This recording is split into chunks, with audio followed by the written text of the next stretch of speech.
देख पा रहे हैं ये जो लेंटर है वो कड़ियों से बना हुआ था और रात को अचानक से ये कड़ियों वाले कमरे की जो छत है वो गिर जाती है। बेड भी यहाँ पर है, कुछ और सामान भी यहाँ पर रखा हुआ था। पड़ गया जी, हमारे ऊपर पड़ गया जी।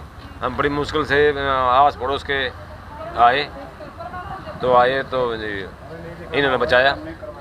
तो फिलहाल प्रशासन की मदद से ये जो पूरा घर डैमेज हुआ है, इसका कमरा डैमेज हुआ है, अपील कर रहे हैं कि प्रशासन सरकार मदद करे। जाहिर सी बात है, गरीब आदमी एक उम्मीद लगाता है प्रशासन से, सरकार से। हमारा तो सुविधा मिला कुछ ना, हमारा बीपीएल का कार्ड है, ये बढ़िया था, उसका नाच मिल रहा है, वो भी 2,35,000 आमदनी, 2,35,000 आमदनी दिखा रखी है, ताकि हमारी सही 1 लाख भी नहीं है। कड़ियों वाला छत था? हाँ जी, कड़ियों वाला था जी। ये तस्वीर हम आपको दिखा रहे हैं करनाल के घोगड़ीपुर गांव से, जहां पर रात के समय एक घर के कमरे की जो छत है वो गिर जाती है। आप देख पा रहे हैं ये जो लेंटर है वो कड़ियों से बना हुआ था और रात को अचानक से ये कड़ियों वाले कमरे की जो छत है वो गिर जाती है। बेड भी यहाँ पर है, कुछ और सामान भी यहाँ पर रखा हुआ था और 2 लोग, पिता और पुत्र, इस कमरे में सो रहे थे और उनके ऊपर ये छत का मलबा गिरता है और उनकी जो हालत है आप देख पा रहे हैं। उनको सिर पर चोट आई है, साथ ही साथ चेहरे पर भी चोट आई है। ये जो हादसा हुआ है वो करनाल के घोगड़ीपुर गांव में हुआ है। आप देख सकते हैं ये करनाल का घोगड़ीपुर गांव, जहां पर ये कमरा था एक घर के अंदर और इसकी छत यहाँ पर गिर जाती है और नुकसान हुआ है। जाहिर सी बात है, कड़ियों वाला ये घर था। पिछले दिनों जो बारिश हुई थी उसका पानी छत पर गिरा, अब जो है रुक गया था, उसी के कारण ये हादसा हुआ है। कहाँ पर आप रहते हैं, कैसे ये हादसा हुआ? सर 11:30 पौने 12 बजे करीब तुरंत पड़ गया जी, हमारे ऊपर पड़ गया जी। हम बड़ी मुश्किल से आस पड़ोस के आए तो इन्होंने बचाया, तो जी हमारी जान बच गई जी। कौन कौन सो रहा था इसमें? इसमें मेरा नाम राम कुमार है जी, ये नवीन है, लड़का नवीन, राम कुमार नवीन। और परिवार के साथ रहते हैं आप यहाँ पर? हाँ जी, परिवार के साथ, अपने परिवार अपना मकान ही सारा अपना जी। क्या काम वगैरह करते हैं? काम सर होटल में करता हूँ नौकरी जी, मंडी के सामने आकाशदीप होटल।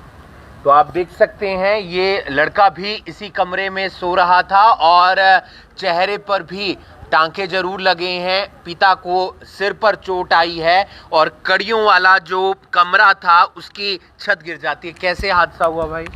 ये रात को है 12:30 बजे जी, सो रहे थे, अचानक ही गिर गए।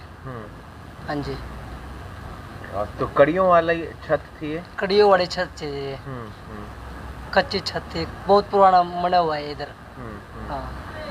तो बारिश जो आई थी उसका? बारिश आई थी, बारिश, ऊपर पानी इकट्ठा हो गया और अचानक गिर गया। तो कहाँ चोट आई है? ये इधर आई है जी, इधर भी आई है। पिता को? इधर पिता को सिर में आई है जी।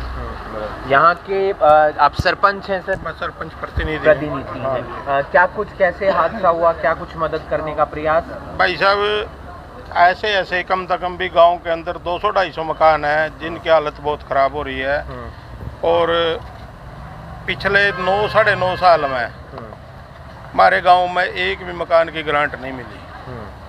हमने नहीं पता भाई क्या हो रहा, सरकार दे नहीं रही या नहीं रहा, कुछ भी एक भी मकान की ग्रांट पिछले 9-9.5 साल में सरकार की तरफ से दी नहीं जा रही और सरकार ढंडोरा पीट रही, भाई हमने ये कर दिया वो कर दिया। तो पक्का करने की जो ग्रांट होती है, जो भी होती है जी, मान लो पहले मिलती थी 2-2.5 लाख रुपए ग्रांट हो है जी एक मकान की, वो मिल नहीं रही गरीब आदमी को। गरीब आदमी परेशान है, तो ये दिहाड़ी मजदूरी करने वाले आदमी जी। ये हादसा कैसे? ये हादसा ऐसे हुआ जी, कल सवेरे बारिश हुई, बारिश होने की वजह से पानी छत पर रुक गया, तो जिस वजह से यानी कि वो पानी निकला नहीं और रात को इनकी छत गिर गई जी। किस किस को चोट आई है? ये पिता पुत्र है जी, राम कुमार और नवीन, दोनों को चोट आई है इस हद से हम तो सरकार तक यही गुजारिश करें भाई, यानी कि इनको न्याय दिलाया जाए और इनको जो भी ग्रांट यानी कि गवर्नमेंट की तरफ से मिलती है वो इनको मिला बेचारों को। तो प्रशासन के पास जाएंगे? बिल्कुल जाएंगे जी। गांव के कुछ और लोग भी हैं, ऐसे और मकान भी हैं यहाँ पर घोगड़ीपुर में? हाँ जी, बतेरे है जी। ये मेरा छोटा भाई है, रात सो रहा था जी, तो पता मेरे को आवाज आई और सब सो रहे थे जी। 12 बजे तो सभी सो जाते हैं। मेरे को आवाज आई और कोई नहीं उठ रहा था। मैंने देखा दरवाजे बंद हो रहे जी। वो मड़ुआ था, अड़ रहा था, दरवाजे लात मारी तो खुला नहीं, मैं ऊपर से कूद गया। फिर तो मेरा पापा तो निकल गया था, इसका कम चोट लगी थी। ये मेरे भाई दिख नहीं रहा था, ये बिल्कुल दब गया था।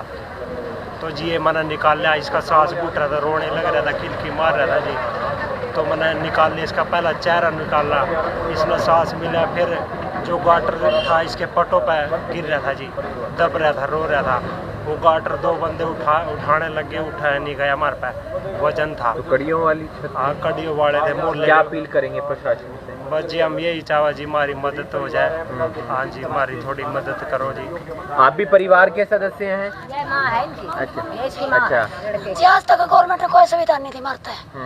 हमें 907 हमारा तो सुविधा मिला कुछ ना, हमारा बीपीएल का कार्ड है, ये बढ़िया था। उसका नाच मिला है, वो भी 2035,000 हमसे 2,35,000 आमदनी दिखा रखी है, ताकि हमारी सही 1 लाख भी नहीं है। कड़ियों वाला छत था? हाँ जी, कड़ियों वाला था जी। तो बचाव हुआ है? बताओ जी, मैं तो थे भी नहीं, माइके में ज्यादा भी आई जी। हाँ जी, भगवान आज बचाने वाला, बचने की कोई हालत नहीं थी। तो आप देख सकते हैं ये वो कमरा है जिसकी छत गिरती है।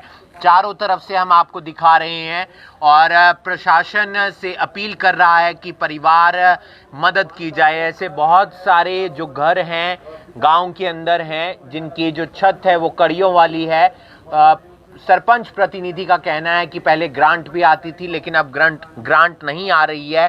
और ये आप देख सकते हैं कड़ियों वाली जो छत है वो गिर जाती है। यहाँ पर बेड था जिस पर सो रहे थे पिता पुत्र, और पिता सही सलामत एक बार उठ गए थे लेकिन भाई मलबे के नीचे दब गया था जो उनका पुत्र था, और उन्हें बड़ी मशक्कत के साथ बाहर निकाला जाता है। आप देख पा रहे हैं ये मलबा सारा नीचे गिरा हुआ है, इसी के नीचे दोनों दब गए थे। तो फिलहाल प्रशासन की मदद से ये जो पूरा घर डैमेज हुआ है, इसका कमरा डैमेज हुआ है, अपील कर रहे हैं कि प्रशासन सरकार मदद करे। जाहिर सी बात है गरीब आदमी एक उम्मीद लगाता है प्रशासन से, सरकार से कि उसकी मदद की जाएगी। और आप देख पा रहे हैं ये कमरा जिसमें पूरा मलबा है और इसके अंदर जाया भी नहीं जा सकता है क्योंकि मलबे के कारण ये पूरा जो कमरा है वो ब्लॉक हो गया है, क्योंकि शाम के समय, कल रात के समय ही यहाँ की छत जो है वो गिरती है और बहुत सारा जो सामान था इसके अंदर वो भी डैमेज हुआ है। और अब जो परिवार है वही ये शासन से, सरकार से कि जल्द से जल्द उन्हें कोई मदद मिलेगी। यहाँ पर ऐसे तमाम मकान और हैं जहाँ पर इस तरीके की जो परेशानी है वो देखने को मिलती है, यानी कि कई ऐसे घर हैं जिनकी कड़ियों वाली छत है, ऐसे बहुत सारे कमरे हैं। बारिश आती है तो डर लगा रहता है कि कहीं छत गिर ना जाए, कहीं कमरे की छत ना गिर जाए, कहीं घर की छत ना गिर जाए, किसी व्यक्ति को चोट ना आए। लेकिन यहाँ पर जो पिता पुत्र रात के समय सो रहे थे वो उस मलबे के नीचे दब जाते हैं और आस पड़ोस के जो ग्रामीण हैं वो यहाँ पर आते हैं और उन्हें बाहर निकालते हैं। फिलहाल उनकी हालत ठीक है लेकिन वो उम्मीद लगा रहे हैं प्रशासन से, सरकार से कि उनकी मदद होगी। आप देख रहे हैं करनाल ब्रेकिंग न्यूज़, मैं हूँ आपके साथ हिमांशु नारंग।